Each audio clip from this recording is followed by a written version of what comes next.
Hi guys, it's Lorna. So today I want to show you how I can make this chicken with some extra ingredients, feed a family of 4 for 4 nights, so 16 meals in total. So let's get started. So I'm just going to start roasting my chicken. So to do that, I'm going to put it into this baking tray. Now I've chopped an onion here, you can see I've just roughly chopped it into quarters. I'm just going to stick them inside, and that just gives a bit of flavour to the chicken. And then I'm going to put some butter on the outside, a messy job, just smear it over the chicken. Right, so I'm just going to sprinkle some parsley over the top, and then I'm going to cover my chicken and stick it into the oven at 200 degrees. So I'm just chopping up these potatoes. I'm going to parboil them. I'm going to do them slightly different from normal roast potatoes, and I like to call them fondant potatoes.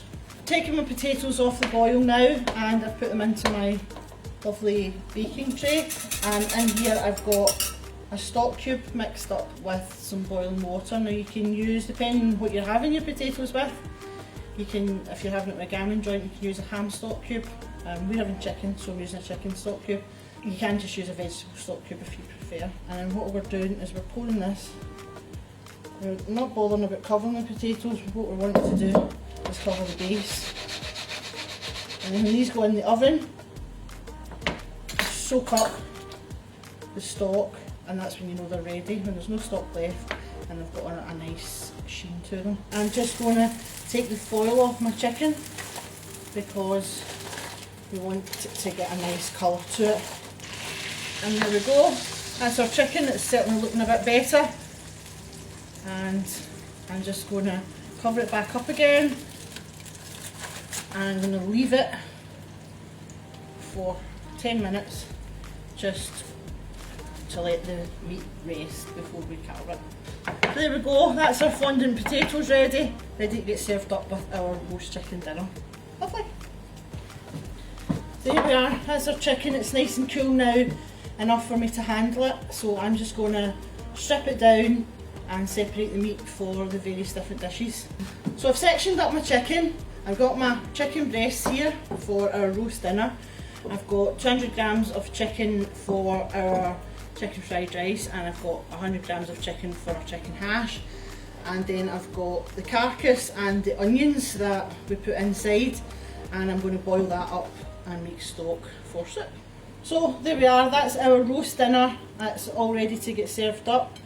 Meal 1 done. Okay, so now I'm going to start making meal number 2, and this is chicken hash. So that's our onion been going for a couple of minutes, and I'm just going to add in 200 grams of mixed peppers. Now I'm going to add in my potatoes, and now I'm going to start adding in my garlic. So it's a clove of garlic, 2 teaspoons of thyme, 2 teaspoons of paprika, and of course of chicken. There we go, this is the chicken hash ready now to go underneath the grill, just to get a nice sort of crispness to the potatoes. But if you're feeling a wee bit fancy, and I am feeling a wee bit fancy today, you can put some grated cheese on it before you put it in, and it just takes it to a whole different level. So I'm just going to put this under the grill now for 10 minutes, just until it gets nice and crispy. This is us ready to do meal number 3 from our chicken. So we're doing chicken fried rice. The first thing to do is put in the rice. We're just going to add the chicken and peas and spring onions and some soy sauce. Push ingredients over to the side, and then we're going to put our egg in. And I was just going to slightly scramble it, and then just as it starts to set, you want to stir it through so that you get that nice wee bit of egg through. And there we go, that's it.